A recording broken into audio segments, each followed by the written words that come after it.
Today's our concept perfect participle part 1। Last video में हमने देखा था पास्ट पार्टिसिपल। तो परफेक्ट पार्टिसिपल में पॉइंट ऑफ व्यू 3 होते हैं। 3 बिंदुओं पर हमें विचार करना चाहिए। हैविंग प्लस B3 वर्ब 3, उसके बाद having been verb 3, having been. तो मैं अभी जस्ट आपको हैविंग V3 का प्रयोग बताने जा रहे हैं। इसके लिए पॉइंट ऑफ व्यू का है, मैंने अंडरलाइन कर दिया है।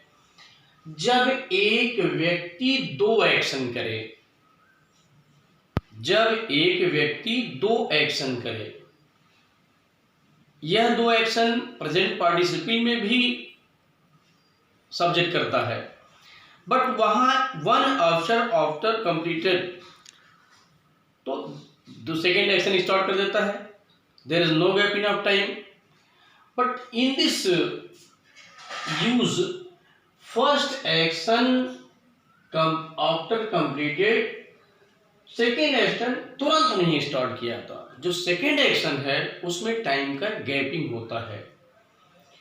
तो ऐसे जगह जहां की एक कार्य पूरा करने के बाद दूसरा कार्य किया जाए, वो भी टाइम तुरंत न किया जाए, गैप हो, ऐसे जगह फर्स्ट एक्शन में जो फर्स्ट एक्शन है वो हैविंग प्लस B3 का प्रयोग हम करेंगे।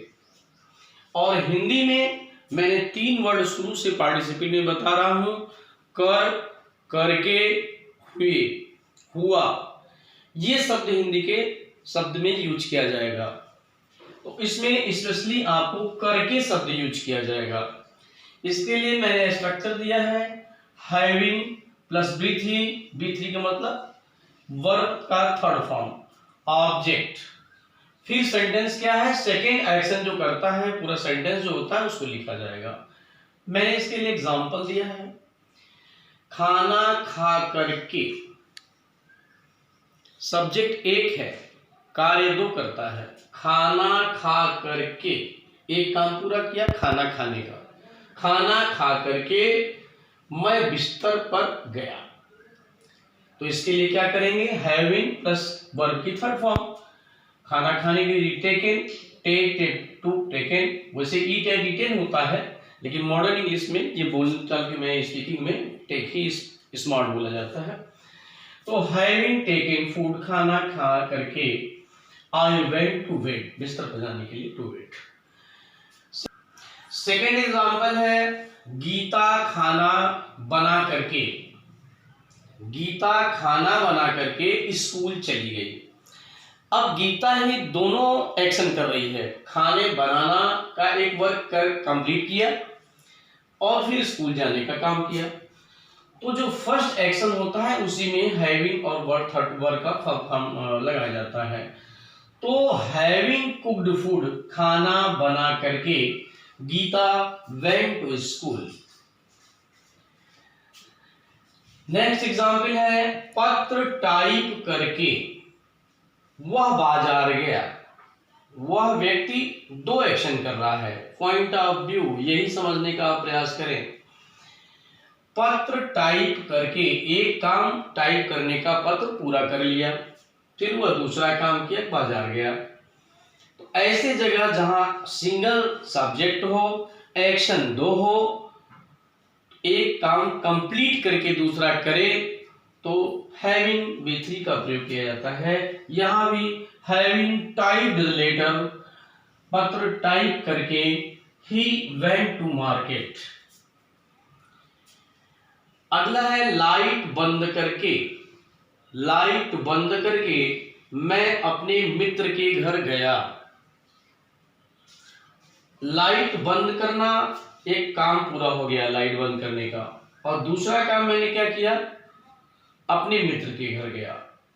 तो यहां पर having switched off the light, एक कार्य में यहां हैविंग और वर्ब का थर्ड फॉर्म लग गया। लाइट बंद करके having switched off the light I went to my friends home. Next है वह मुझसे बात करके। ध्यान दीजिएगा सभी वर्ड में, सेंटेंस में करके अर्थात करने का मतलब कंप्लीट होना, ये कंप्लीट होना बताता है। वह मुझसे बात करके खुश हो गई। तो पहले उसने क्या काम किया बात करने का, हैविंग टॉक्ड विथ मी, मेरे साथ बात करके अर्थात मुझसे बात करके, सी फेल्ट गुड, अच्छा महसूस किया, खुश हुई। सेकेंड स्ट्रक्चर मैंने क्या दिया कि जब काम, अभी तो एक सब्जेक्ट दो एक्शन करता था, एक कंप्लीट करने के बाद दूसरा करता था। अभी क्या है, जब दो व्यक्ति अलग अलग एक्शन करें तो उसके लिए हमें क्या रूल देखना है, स्ट्रक्चर क्या है। सबसे पहले हैविंग से पहले हम सब्जेक्ट का यूज करेंगे, फिर हैविंग, वर्ब थी, ऑब्जेक्ट और सेकंड एक्शन अर्थात जो सेंटेंस होता है। ध्यान से सुनिएगा, जब दो सब्जेक्ट आ जाएगा तो दो सब्जेक्ट हमें दर्शाना ही पड़ेगा। अलग अलग काम हो रहा है। मेरे भाई के घर पहुंचने के बाद, अगर ये कर देते हैं कि मेरे भाई या मेरा भाई घर पहुंच करके ये काम किया, तब तो एक व्यक्ति हो गया, एक सेंटेंस, एक सब्जेक्ट हो गया, टू एक्शन करता है तो यही रूल फॉलो होगा। बट यहाँ दो सब्जेक्ट हमको दिखाना है। जब ऐसी स्थिति में जब यहाँ दो सब्जेक्ट है तो दो सब्जेक्ट मुझे दर्शाना पड़ेगा। मेरे भाई के घर पहुंचने के बाद हमने खाना खाया। बात वही है, हम करके करें अथवा एक काम कंप्लीट के होने के बाद, after one action completed. Point of view हमें यही ध्यान देना पड़ेगा।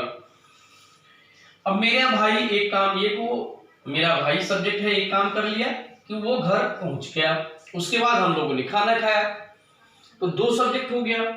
तो सबसे पहले अगर ये रहता है तो स्ट्रक्चर में ये दे दिया हूं मैं, सब्जेक्ट पहले दर्शाना पड़ेगा। तो सबसे पहले आप हैविंग से पहले सब्जेक्ट दर्शाइए, my brother having reached home, मेरे भाई के घर पहुंचने के बाद, यहां कामा लगा दीजिए। वी टुक फूड, हमने खाना खाया, सब में कामा लग जाएगा, ये क्योंकि सेंटेंस दो हो जाते हैं।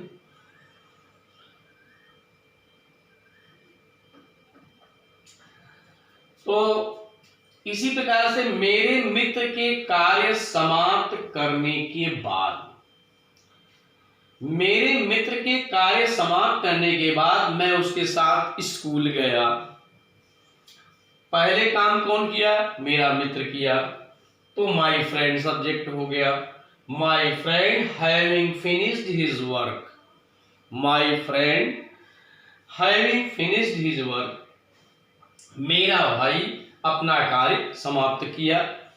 फिर दूसरा कार्य क्या हुआ, मैं सब्जेक्ट है, आई, तो यहां पर कामा देने के बाद I went to school with him, उसके साथ में गया। तो मैंने इतना एग्जाम्पल दिया है, आपको सेंटेंस और तैयार करना है, बहुत से सेंटेंस आप तैयार करिए, एक्सरसाइज करिए, और न समझ में आए, समझने में कहीं प्रॉब्लम हो तो बार बार अगेन वीडियो को देखिए, निश्चित रूप से आपके समझ में आ जाएगा।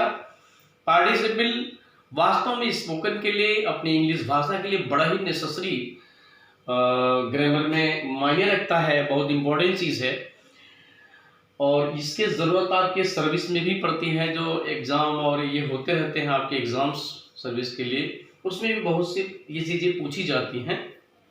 इसको हम स्टैंडर्ड इंग्लिश में समझते हैं। मैक्सिमम आप सेंटेंस करेंगे, अभ्यास करेंगे। यदि इसमें कोई प्रॉब्लम होती है तो मुझे कमेंट करके पूछिए, मैं निश्चित रूप से I will solve your problem. एक कमेंट भी करें आप, इसमें मैं एक सेंटेंस देता हूं, अपना गृह कार्य पूरा करके वह अपने कमरे में सो गई। इसका ट्रांसलेट करके आप कमेंट करेंगे। और यदि मेरे चैनल पर आप नए हैं तो सब्सक्राइब करें, लाइक करें, शेयर करें ताकि ज़्यादा से ज़्यादा लोग इसका लाभ ले सकें। Thanks for watching my video. Okay.